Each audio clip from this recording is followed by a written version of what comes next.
வணக்கம் ஆனந்தி. அதாவது தஞ்சாவூர் மாவட்டம் பாபநாசம் அருகே கபிஸ்தலம் பகுதியை சேர்ந்தவர் கிருஷ்ணவேணி, விக்னேஷ் இருவருக்கும் காதலித்து திருமணம் செய்து கொண்டுள்ளனர். இந்த திருமணத்தில் பெண்ணின் குடும்பத்தினருக்கு விரும்பவில்லை என கூறப்படுகிறது. இந்த நிலையில் பெண்ணின் பெரியம்மா மற்றும் உறவினர்கள் கொலை செய்து விடுவதாக தெரிவித்துள்ளனர். இதனால் பயந்து போன கிருஷ்ணவேணி கபிஸ்தலம் காவல் நிலையத்தில் புகார் அளித்துள்ளார்.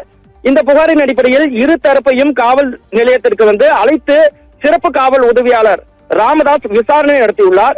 அப்போது இரு தரப்பினரும் ஒருவருக்கொருவரை கட்டை மற்றும் கற்களை கொண்டு தாக்கி கொண்டு உள்ளதாக கூறப்படுகிறது.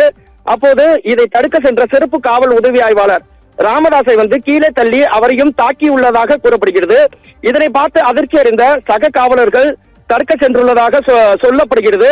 தடுக்க சென்ற காவலர் கார்த்தி மற்றும் உதவி எழுத்தர் அதாவது கார்த்திகேயன் ஆகியோரையும் தாக்கியுள்ளனர் என்ற சம்பவமும் கூறப்படுகிறது. இதனை பார்த்த மற்ற காவலர்கள் இரு தரப்பையும் விலக்கி காவலர்களை மீட்டுள்ளனர்.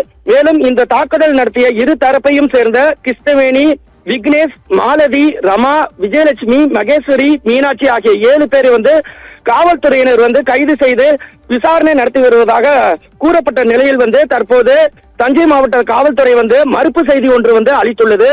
இதில் சனிக்கிழமை இரவு அருண் சன் ஆஃப் நாகப்பன் மற்றும் காளிதாஸ் அவருடைய மகன் சுகுமார் ஆகிய இருவர் தங்களது உள்ளூர் தெரு திருவிழாவிற்காக பேனர்கள் அமைக்கும் பணியில் ஈடுபட்டுள்ளனர்.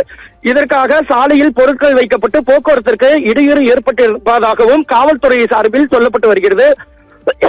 அப்போது ரோந்து பணியில் இருந்த டெல்டா காப் 6 காவலர்கள் தேவநாதன் மற்றும் ராம்குமார் ஆகியோரை சாலையில் மறித்திருந்த பொருட்களை அகற்றுமாறு தெரிவித்துள்ளனர். இதனால் இரு தரப்பினருக்கும் கடும் வாக்குவாதம் ஏற்பட்டுள்ளது. மேலும் சம்பவத்தில் தொடர்புடைய நபர்கள் எந்த அரசியல் கட்சியையும் சேர்ந்தவர்கள் அல்ல என்பதும் காவல்துறை சார்பில் தெரிவிக்கப்படுகிறது. அதே போல காவலர் தேவநாதனும் எலும்பு முறிவு ஏற்பட்டு மருத்துவமனையில் சிகிச்சை பெற்று வருகிறார் என்ற தகவலும் முற்றிலும் உண்மைக்கு புறமானது என்று தஞ்சை மாவட்ட காவல்துறை சார்பில் தெரிவிக்கப்பட்டுள்ளது.